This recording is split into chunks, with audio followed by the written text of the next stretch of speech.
Today we have with us a very special guest, a displaced Kashmiri Pandit who has done extensive work on the activism in Kashmir and is very active on different political happenings back in Jammu and Kashmir.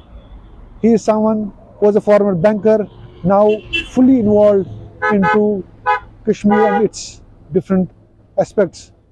Let's welcome Amit Raina. Amitji, thank you so much for joining us. Thank you for inviting me.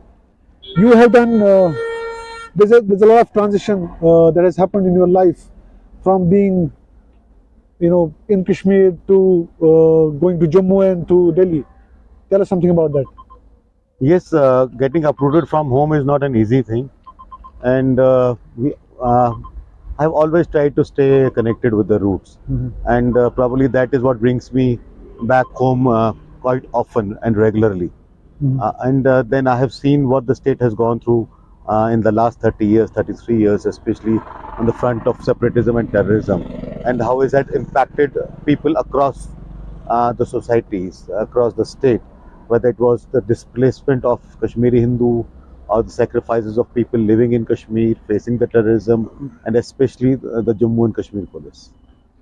So you spoke about Jammu and Kashmir police. Recently, you did a book on Jammu and Kashmir police and what you have called in your book the sacrifices they have, done, rendered for the service of this place and service of the nation. What is that book all about? See, what I found out and what I perceived, and when I used to go and meet people across the country, there was largely a perception that the security forces that tackle and fight terrorism in Kashmir are the Indian Army and the Central Forces, which is the CRPF and BSF. And people were not aware of the contribution Jammu and Kashmir police has made while fighting terrorism in Kashmir. I'm not saying that our security forces, the Indian Army and Central Forces have not done. They have done a human service. But Jammu and Kashmir police was on the forefront when it came to fighting terrorism. And it was more challenging for Jammu and Kashmir police because they came from within the society, within the system. So I thought it is important that I get people across the country to know the contribution, the valor, and the sacrifices and the martyrdom that has been the martyrdom that Jammu and Kashmir police officers have attained while fighting terrorism. I think it was one chapter which was missing in the Indian history. What were the main challenges while compiling the book? So there were many challenges. One, identifying the martyrs. Second was that especially when it came to speaking to the victims, the families of the martyrs in Kashmir, especially in the Kashmir region, I did not find them very open. I don't fault them because they lived in a society. They live in a society where you don't know who's your next door neighbor, you don't know who's your friend, maybe an overground worker, maybe a terrorist. So there are challenges for the martyrs, the Jammu and Kashmir police and the families has been immense. I traveled across the state because the idea was to show that every community in the state has contributed in the fight against terrorism. Jammu and Kashmir has witnessed a massive political and historical change post 2019. Article 370 was abrogated. You have been very instrumental, and you have advocated for this Article 370 abrogation. Do you really think that there's a change on the ground in Jammu and Kashmir? And do you think it was needed? I mean, the abrogation was actually needed. Yes, abrogation was needed. While many say that there was not much left in 370, but sometimes symbolic things make a huge difference. And one needs to realize that if you look at the state, the progress of the state, especially a state which has seen terrorism for the last 35 years, while the rest of the country went forward, Jammu and Kashmir stagnated. And I often tell people that Jammu and Kashmir probably has the best human resources in this country when it comes to IT sector, especially on the BPO front, especially on the tech front. But our youth, our people could not benefit from the great leap Indian economy took because of IT. And the state missed that IT highway and the IT bus. So I think it was important that the full flow of development which rest of India should also move to Jammu and Kashmir. So I think there was a hurdle called Article 370. We all know, I have seen one of the interviews with one of the doctors, that how he was prevented from setting up a hospital in a world-class super specialty hospital in Jammu and Kashmir, because there was corruption. They used the laws, unfortunately, they were meant to protect something. They were misused to the benefit of a few. So I think it was important that Article 370 goes. In fact, right now also you have a rampant unemployment in Jammu and Kashmir. There are no jobs around. People are being, expelled from their active services. Do you think it's really a good sign for the governance? See, I don't know what you define job as. I myself, then, if what your definition of job and what Kashmiris define as a job is, then I myself am an unemployed person. Because job is creating employment, and it is not only taking a sarkari job or taking a private job. Being an entrepreneur, one should today aspire not only to get himself employed, but also see that he can provide employment to more people. And I think in that front there are enough schemes. While I don't represent the government here, but since I come from the banking industry, I come from the financial industry, there are enough opportunities, enough funding schemes, there are enough benefits available through government schemes, which one can avail and become an entrepreneur, and not only help himself but help the society also. Amit Rana is also an advocate, a very staunch spokesperson of a very important faction, a very important organization called Roots in Kashmir. Roots in Kashmir is kya chu mawqif as far as the Kashmiri Pandits are concerned. ये उन लोगों के लिए इन्ना कश्मीर पे त्यासन बोझान तमन क्या मतलब तो क्या शुरुआत ना सोन मकसद उस सोन ये लिए ऐसे करियो संगठन शुरू ये लिए संगठन करियो शुरू ऐसे मकसद वही मकसद आखोस की जो विक्टिम ऑफ टेररिज्म हैं जो कश्मीरी पंडित हैं स्वकात वाइते दुनिया so that world knows what actually happened in Kashmir in 90s, the genocide and ethnic cleansing. And second, also to find ways to get connected back to roots. कि कितने निमो इस घर वापस कितने कसर इस वापस पन्ने इस घरन मंस, especially whatever the route we take. While we propose one place settlement is what we believe in, many people don't agree with us, but to find routes to come back home. And I think that's very important, because as a Kashmiri Pandit, the more we stay away from home, the higher are the chances of we losing our identity. Which was Teli Kashur, but Teli Kashmir was Bilkul. Tosha Usha, are there any signs? There has been a lot of lip services being done on this. Your former regimes have done a lot of lip service on this. कि हम आपके लिए ये करेंगे, हम आपके लिए करेंगे. Or in fact, right now the current dispensation, maybe in Delhi or in Jammu and Kashmir, have done a lot of lip services for that matter. लेकिन बहुत सारे ऑर्गेनाइजेशंस हैं जो इसको मानती हैं कि ऑन ग्राउंड सिचुएशन वैसी की वैसी है, अभी तक हमारे लिए कुछ किया नहीं गया है. तो उसके लिए आप क्या कहेंगे? No, there is definitely not Kashmiri Pandit expectations have not been fulfilled. I think it has not been delivered to the expectations. But the way last 3 years I see Jammu and Kashmir, especially the Kashmir Valley, you can see significant amount of change on ground. Okay. One, you can see that there has been no stone pelting incident, or minimal stone pelting incident, almost na ke barabar. Then we have seen no band calls in last 3-4 years. I have seen now Kashmir waking up till late. I remember जब मैं 2-4 साल पहले आता तो 6-7 बजे तक परेशान होता इंसान. What should we do? Because I come from a metropolis where life starts only after 7. That change I have seen. So I have seen now people coming out with families. Earlier I used to see not happening. After 6 o'clock, everyone used to go home. So that change obviously is visible on ground. Now there also has been a concern that there has been increase in killing of Hindus, especially, and Kashmiri Pandits in last 2-3 years. So at one side you can see there is a significant amount of improvement. Otherwise, increase in what sense? Like the cases you witnessed in South Kashmir. Compared to in last 1 decade, and after abrogation of Article 370, there has been an increase. But you have Lieutenant Governor saying on this that Muslims have also died on this front. I mean, you don't compare the statistics on this. No, you cannot compare statistics, because we are a population of less than 1%, and when your killing is more than 20% in the total amount of killing, it definitely shows a pattern.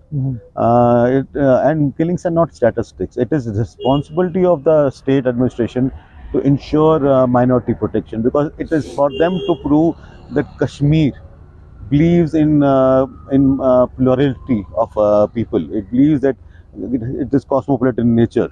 A state has to deliver that. Amit, we are right now, conducting this interview on the banks of Dal Lake. I mean, there is a sense of security, at least, कि ये हम कर सकते हैं इधर. तो आप, someone who has been closely associated with these organizations and someone who closely monitors the situations in Kashmir, तो क्या Shushan, is there a change of pattern from the administration with regard to rehabilitating Pandits back in their homeland? As I said, there is disappointment on that front. It has not been delivered to the expectations. Okay. Just providing few thousand jobs does not reverse the exodus that has happened. Does not reverse the exodus that has happened. You need to give sense of security. If you are going to import few thousand Kashmiri Pandits by giving them, by luring them into an employment opportunity and then caging them within the so-called migrant camps, तो उसका कोई फायदा नहीं है. आप देखिए, आपको कश्मीरी पंडित को वापस सोसाइटी में बसाना है, तो उसके लिए जो एक्शन लगते हैं that are beyond employment. You have to give him that sense of security. You have to give him the sense of numbers. You have to give him the feeling of belonging back to this place. And I think the most important thing that is missing is the sense of justice. See, crime happens everywhere. While Kashmir, it's not it is terrorism, but it still is a crime. Crime happens everywhere, but then justice gets delivered. The state and the judiciary acts quickly, and you deliver justice. Unfortunately, last 35 years we have seen zero conviction on Kashmiri Pandit killing. So sense of justice bhi nahi hai. So multiple factors are missing, I think. But what I can say is that in last 3 years, what I've seen, at least जो ground level का काम होना था, that has happened. Probably now the administration may move to the next level, and they showed the signs of that by reopening the case of Justice Neil Ganju, and I'm being told that few more cases may open. So if that is happening and they're serious about it, then it's a great step. You were recently also in news because of Akbar Loans, that act where Supreme Court also intervened. How do you keep following these events?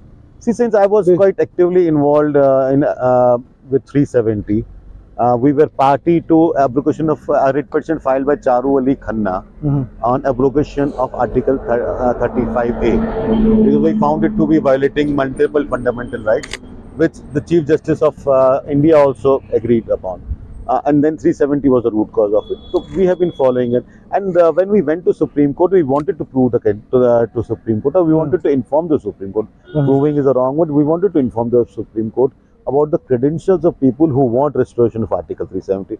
So a man who goes and speaks Pakistan Zindabad and then says, goes to Indian Supreme Court asking for restoration of Article 370, somewhere didn't make us, the organization, comfortable. We thought it is important that Supreme Court knows about the credentials of the main petitioner. He is the main petitioner, and what type of people want restoration of Article 370. There are a lot of Pandit organizations who don't advocate for the abrogation of Article 370. Do you? I don't know many. Honestly, there may be few individuals who do not. This is a free country. People have right to have a different opinion. You can't have the same opinion. People have right to have a different opinion, but the majority of the Kashmiri Pandit community. Amit, I have heard you saying with your, sharing this with your friends that if you retain the identity of this community, you need to get back to the roots. Yes. And so Karkhai Panipat start. Bilkul. Can you recollect the memories of your being in the downtown area? And Nazir Sahab, I have been to downtown area when in the worst of the times. Probably I was a fanatic, a lunatic who did not care about his life, given my attachment to this place. But हाँ बिल्कुल, अब आज downtown जाओ और पहले downtown जाओ. पहले मुझे डर लगता था, सच बताऊं, जाता था मैं बेवकूफ़ी में, बट मुझे डर लगता था. बट आज आप डाउनटाउन जाओ तो आपको डाउनटाउन ऐसे हब कर लो. आज अगर क्या हब कर लो, क्या मेमोरी है उनकी? वो in fact I was pass brought तो गोस पत पन्नेस गारस पत गोस पन्नेस यो मोहल्ला सोस मंदर गोस तो चुम तासोस हालात वीरान गोमुत. But so it brings tears. You see, what happens is I have lived across the country. Trust me, my job took me across the country. But I always yearn to come back home because probably I did not leave on my own. I was forced to leave. So जो gap है वो मेरे अभी तक fulfill नहीं हुई है. The love I should have got from Mother Kashmir and the service I should have given to Mother Kashmir, both have not happened. So I keep constantly trying, given whatever circumstances allow me and other. So in the neighborish, hamsayish Musliman, you also believe that the human connect is needed. I mean, you need to have that human connect. You need to have, establish that connect with your neighbors, with your friends. Then only you can achieve that goal. Organization personally see, as I said earlier, Shivana one place settlement. And there is while people do not agree with us, administration also does not agree with us. We are very sure we have reasons behind it. One is that over the 30 years and before 30 years, we also probably are targeted because we lacked numbers.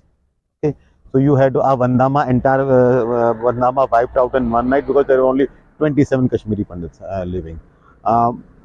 So there was a lack of numbers. We are the aborigines of this place, and so we were scattered across the state. Second is, once you bring back us as one place settlement, you gave us a sense of security. That is one. And see, over 35 years, what has happened is we have lost language, we have lost customs, we have lost traditions. अब मुझे कुछ याद है, मेरे एक दोस्त को कुछ और याद है, probably a family living in Pune has something else. So once we start living also together, we pick up what we have lost. What I have lost, I will pick up from someone else. If what I have, someone else has lost, he will pick up. So एक coherence और तीसरा, as I always said, कि once people get that sense of security, then they start going out in the society. They will realize that people can now live in the society, and then they will go back to what was earlier. But today, if you genuinely want Kashmiri Pandits back, you have to give them one place settlement for the sense of security and sense of belonging and getting back what they have lost. But again, it has generated a lot of debate from the community and from within the Kashmiri Pandit. The problem is because it gets misconstrued and misrepresented deliberately by certain sections. When we say one place settlement, we do not say that we live alone. We are not saying कि सिर्फ बाटे रोज रहते हैं. You are also welcome to live there. He is also welcome to live there. A Sikh is also welcome to live there. A Christian is also welcome to live here. We are not saying that you gave us a place where only Pandits will live. We are saying that we would like to live in a place which is where we all live and other communities are equally welcome. A lot of these Kashmiri Pandit employees have gone on strikes time and again for demanding safety and security, which government has not considered. I think you also came on the TV debates on that. Indifferent approach to. Yes, see, what happened was after those killings, employees went on strike. I came with a fact-finding committee here. I went across camps in Kashmir Valley. I also went to Jammu to meet the striking employees. See, there has been a sense of fear. As I said earlier, if you can't deliver justice, if a man always believes that he's on a hit list, even if he's not, but if he is created, if the perception is created, he will never be able to give his best. It will retard his own personal growth. It will retard his child's growth. It will affect his family life. It will affect the society life. तो कहीं ना कहीं आपको sense of security देनी पड़ेगी. अब आप 6 जगह PM पैकेज के कैंप बनाओगे 100 लोगों के, you make them visible part of a prison hole. It is not going to work. So you have to give that sense of security. Secondly, the idea of PM package initially was not getting Kashmiri Pandits back to Valley. It was an economic package. Now, since someone believed that it is an easier route to get Kashmiri Pandits back in Valley, while we can discuss it is right or not, but what has happened is that the first batch came in 2010. Now today is 2023. 13 साल हो गए. पहला batch था 1800 लोगों का. If in 13 years you have not been able to assimilate those 1800 people back in the society, then it is time you go back to the drawing board and understand what has happened wrong. How are you expecting to get back 5 lakh people back into the society when you can't manage with 1300 people? So I think government needs to relook into that situation. Their intentions may not be wrong. Their intentions may be great, but there's something wrong with the strategy for sure. So what is the important thing that you recollect about Kashmir, as far as your Muslim friends are concerned, as far as your surroundings are concerned? What is that thing that you actually go back to Delhi and I still talk to people? I see one thing I definitely remember even after I went when we left Valley, we were forced to leave the Valley.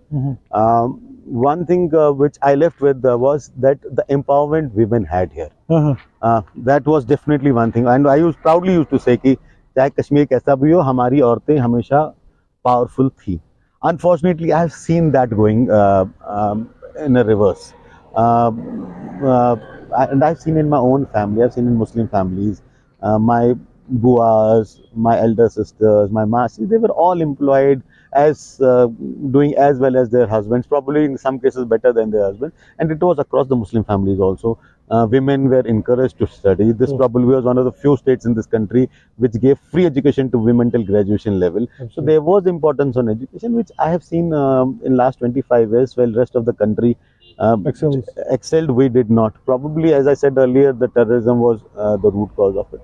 So that one memory I want to bring back. I want to feel proud of what my sisters and mothers and daughters, that they do much better than us, because that it shows that society has progressed. Second is obviously I was a Bisco school boy, so I used to plan कि जब मैं college में जाऊंगा, that was my imagination कि मैं college में जाऊंगा, फिर मैं बोट लेके आऊंगा shikara. We used to come in my school days, we used to hire a shikara, come and swim. But for college में you think you can do much more, so we'll bring shikaras, we'll go for swim, we'll do fishing. Unfortunately, all that happened did not happen for sure. Then, as God wishes, things happened differently. So you have done a lot of ground research on your book. Let's do some readings somewhere else. नाज़रीन, इस programme में अमित रैना से हमने बात की और इनका ये भी मानना है कि there are lots of things that are needed to execute on ground as far as the rehabilitation of Kashmiri Pandits is concerned. He spoke extensively on his recent book, which was released in Jammu and Kashmir by Lieutenant Governor Manoj Sinha. And Amit, could you just read some of the paragraphs? Yeah, I would be happy to, but I just want to tell, and I think people of Kashmir and people of India need to know, that Jammu and Kashmir police has sacrificed more than 1,800 police personnel in this fight against terrorism, and probably unparalleled anywhere in the world. And I am very sure that this police is the bravest police in this country, probably the bravest in the world. I met. This is about a chapter from a martyr called Imran Duck, and this is a paragraph I'm reading from the chapter which I have written on him. She then confronted her husband's colleague, who evaded her questions. This is Gulnaz, who is the wife of Imran. She had heard a news that something has happened, and she then confronted her husband's colleague, who evaded her questions. By then, she realized that all is over. Her daughter, who was by then 3 years old, kept wondering and asking her mother, "Why are you crying?" Gulnaz told her, "I am not crying, beta." She says she remembered the promise her husband had made her make. In case of any eventuality, she will act as a brave lady of a brave man. And then she cried while telling me this. So this when I read this, always I get tears in my eyes. Immense sacrifice made by this police. I remember there was a time Kashmir में कहते थे कि अगर कोई हिंदुस्तानी बचा है तो शायद जम्मू कश्मीर पुलिस ही बची है. And I thought I can do a little bit by recognizing their contribution as a citizen of this country, as a resident of this state, as a domicile of this state. As you said in your conversation also, stone pelting has gone down, but at the same time there has been a lot of incidences when these stone pelters and their parents, they established and they put it on record that there has been a lot of pulls and pressures from the police side. I mean, police have pushed them to the wall and they are doing this. Do you think there has been a change in that paradigm in the See, I see these are hearsays. And if there are allegations, then one needs to get them investigated. But what we see today, see वो हिंदी में कहावत है, हाथ कंगन को RC क्या.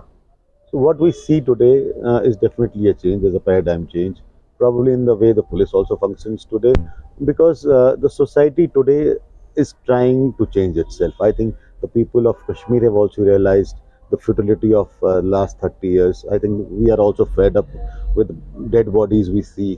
We used to see so often, and we are all humans. We all want a normal, happy life for ourselves, our children. We also want a bright future.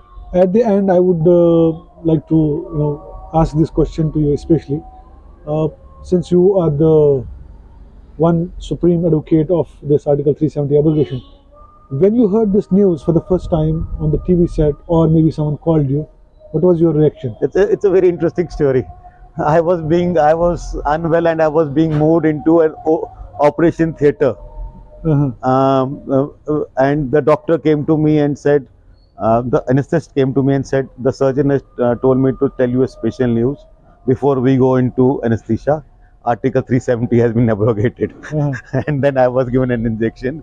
Probably the surgery went fine because I was too happy with the news. And you were immediately put unconscious, right? Yes, so that you don't I don't jump out of joy. Okay. There was nothing personal grudge against it. Probably abrogation of Article 370 we supported because we wanted the state to be back to normal. We wanted the state to develop. And till 370 served its purpose good enough, but today it was doing more disservice to the people than the service it should have done. Thank you so much, Amit, for giving us your time. Thank you. Thank you.